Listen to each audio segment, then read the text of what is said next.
Hey everyone! If you're switching from Apple Music to Spotify, or you just want to move your playlists across platforms, Playlist Go will make the entire process easy and fast. Today, we're going to show you a step-by-step tutorial using Playlist Go. Let's begin. First, open Playlist Go after downloading. On the left side, you'll choose the platform you're transferring from, and on the right side, the platform you're transferring to. Since we're moving playlists from Apple Music to Spotify, we'll start by logging into both accounts.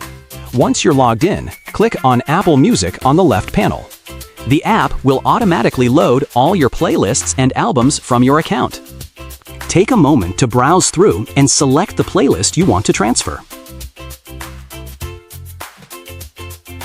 After selecting your playlist, move over to the right side and make sure Spotify is selected as your destination platform. Now, click on Start Transfer. Playlist Go will begin matching the songs from your Apple Music playlist with Spotify's music library. Once the matching process is complete, you'll be able to review the results. You'll see which tracks were successfully matched and which ones couldn't be found. If everything looks good, go ahead and click Transfer to finalize the process. And that's it. Your playlist will now be transferred to your Spotify account. If you found this tutorial helpful, don't forget to like the video and subscribe for more tech guides like this. Thanks for watching!